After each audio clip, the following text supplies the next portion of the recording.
Hi, I'm Kate, and this is Questions on the Red Couch. Which music scene is better, LA or Nashville?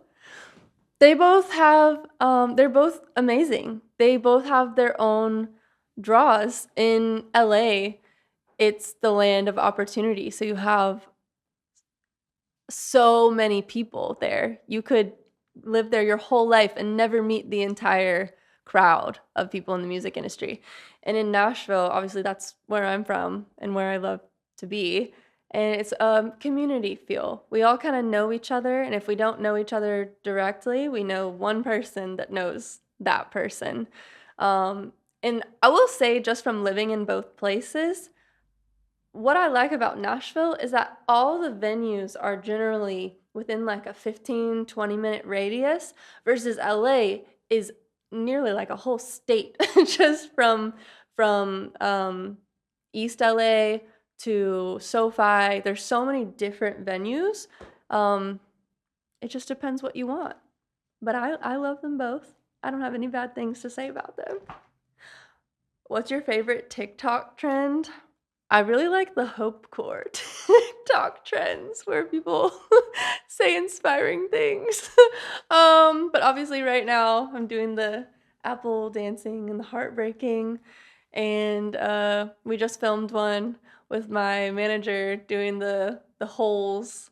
That's too damn bad, Grandpa, about making content, which I feel like every artist relates to. You gotta post 3 times a day, and I've really been thinking about that lately because I know it's hard for artists to constantly post, and it's more like you get to have this platform to reach people instead of back in the day you would play on Broadway and hope to get discovered. Now you can just put your phone up, and it's really great. TikTok is amazing. What's your opinion of the Grammys? I think they get it right a lot, and then how do you measure music? You measure it by how it impacts you.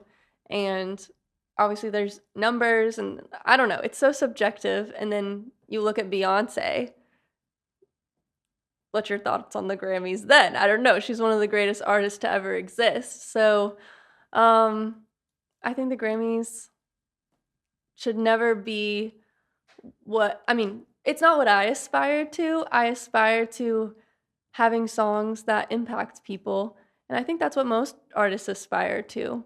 Um, I don't wanna hate on the Grammys or anything. It's just, how do you measure music? I don't know if you ever can, so it's just their best guess. One has to go, boots or Crocs? Boots, gone. Crocs for life. How did you know? Who told you this? Kayvon? You tell him? Yeah, camo Crocs, I actually left them in Nashville because I thought I would get yelled at if I wore them to everything. I would have worn them here today, but I just thought, it's a special occasion. Let's leave the Crocs for walking the dog. Oh my gosh, how did you know these questions? What's it like living with a TV star? I have so much to say on this. So I got my little dog when I lived in Hollywood, and he was a Hollywood star, freshly birthed. He went straight to set, and his name is Peanut. And they would pick him up. The trainer would take him to set, and he was on the TV show Curb Your Enthusiasm, and Larry David and Vince Vaughn, and they all would just hold him. And the trainers on set, they're there to watch him and take care of him at his every beck and call. So that is how he treats me, that I should pay attention to him at all times.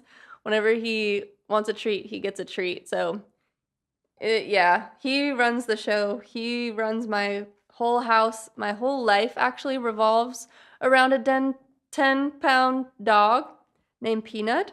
It's really cool because sometimes people stop me on the street and they're like, "Can I get an autograph of your dog?" And I'm like, "Yeah, that'll be $50 and you can take him with you if you want." I'm just kidding. I love him so much. I would die without him.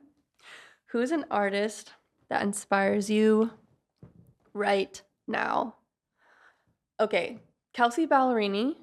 I love Kelsey Ballerini. I love how she did a visual album. I love how much thought and detail and preparation she does into getting the songs just right and then to getting the visuals to match what she's trying to say and wanting to share in the songs. I love artists that put everything they have into their record. So I'm really excited for her new album Patterns out October 25th, which is my mom's birthday. What does your new single Light at the End of the Tunnel mean to you? Oh my gosh. I don't know how to talk about this one without choking up. Well, if you don't know my story, a lot of things happened and then I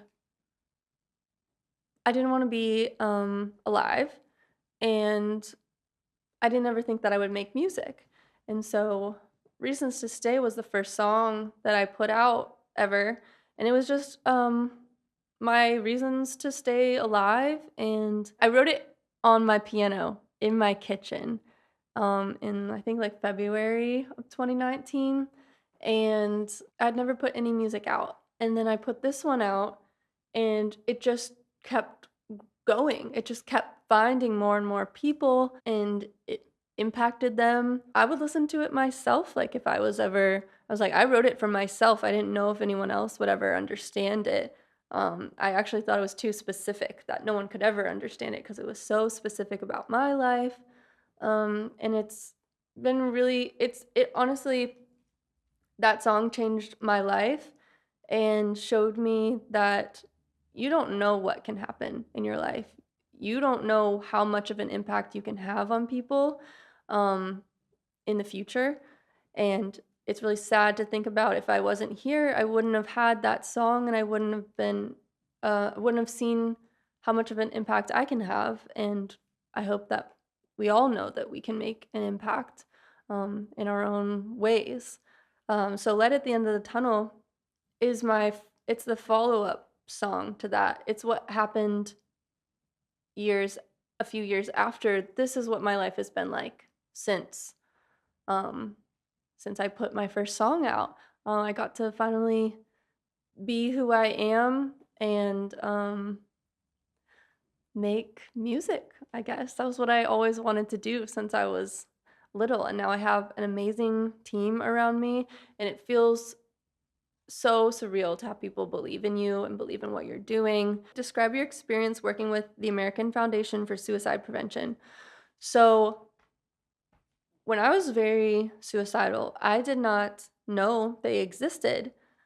I did not know much about mental health. I don't know how much I know now, but I'm not a licensed mental health clinician or anything. But um, working with this foundation and seeing all of their efforts and seeing how hard people work because of they don't want anyone else to go through the pain that their family has experienced. They want to stop suicide and show people. They also do research, so they're mainly a research-based organization.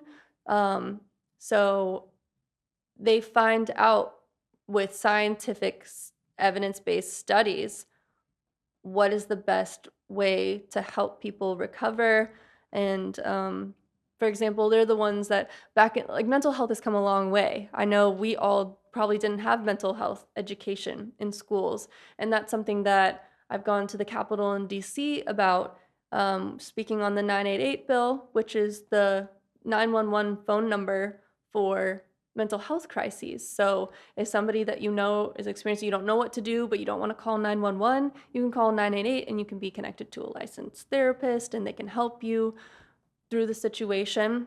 It's an amazing experience because I've also lost friends to suicide.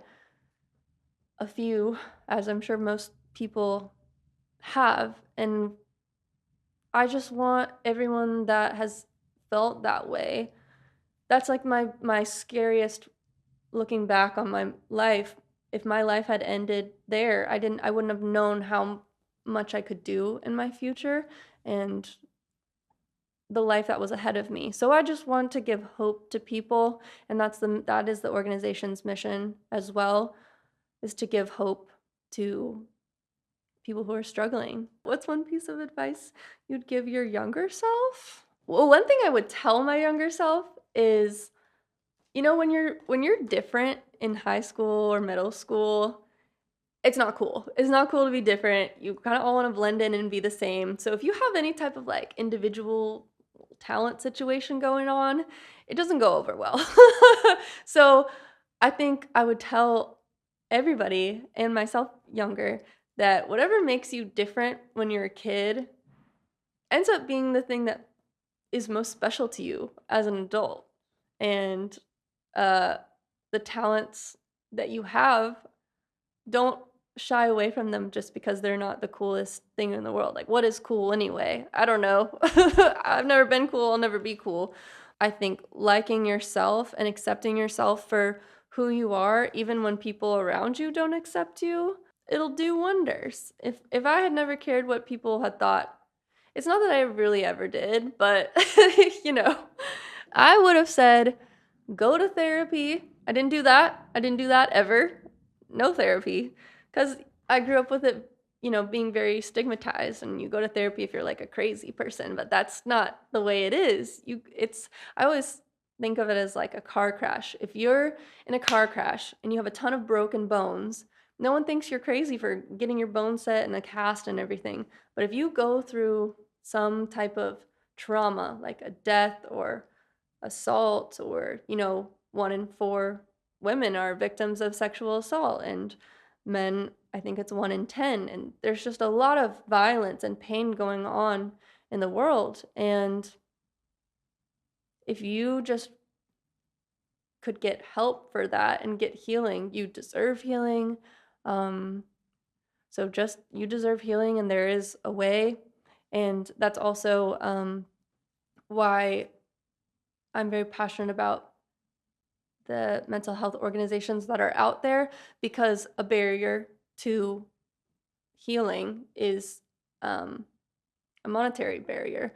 So obviously, you can probably guess my what I think about the medical views. Getting people access to care and having equitable care is very important, so that the people who need it most can have access to therapy and care.